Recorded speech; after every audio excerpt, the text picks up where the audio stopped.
On June 14th, 2007, our lives changed forever. I couldn't believe that Chris or Kim did this. I thought maybe it was a carjacking or a mugging. But the media pointed to Chris right away because he was the only survivor.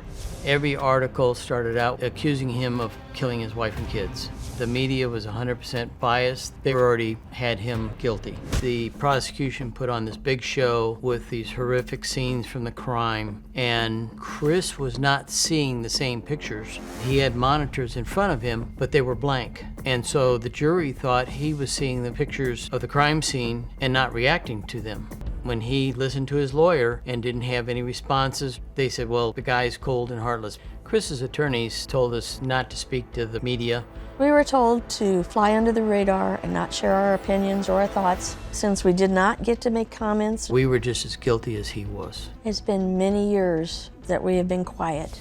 We are very grateful for the opportunity to meet and talk to Dr. Phil. It is important for people to hear Christopher's story. Now it's time for Chris to come home.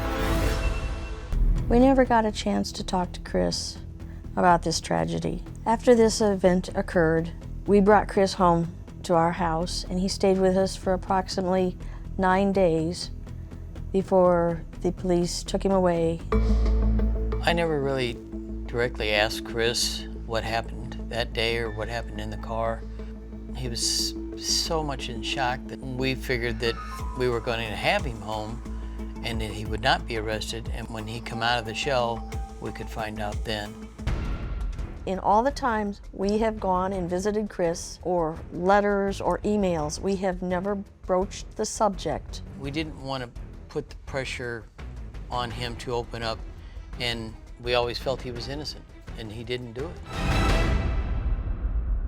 Tell me, at this point, how are you two doing about all of this? As a father of two sons, I can't even imagine what it must be like to have your son locked up for all of this time and no hope of anything changing, and believing and knowing in your heart that the wrong man is in jail, that he's innocent, and you all believe 100% to the core of your soul that he did not do this crime.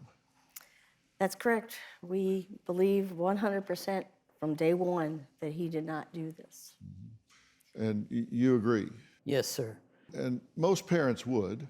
Most parents believe in their child, so you're certainly not objective about that.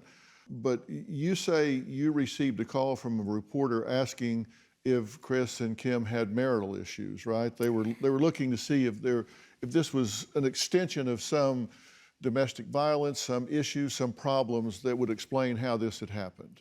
Well, the reporter asked me if Chris and Kim got along well together. Mm-hmm. How did they get well along together?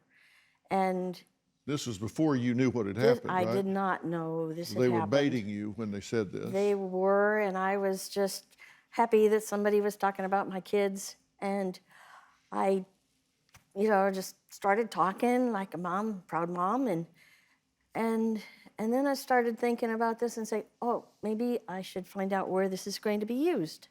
And she says, oh, haven't you heard? 4 of them are dead. And she was talking about my family. That's how you learned of it. You had no idea. That is how I found out. Oh, I'm so sorry.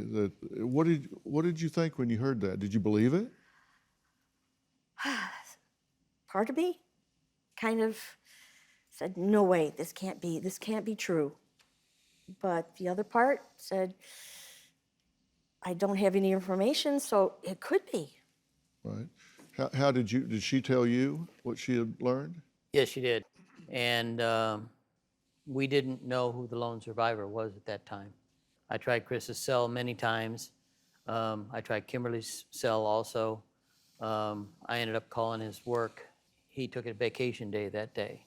So we had no way of getting a hold of him or anything like that. So after that, we tried going to the police. Do you have a story or a question for me? Click the link in the description and tell me what in the world is going on.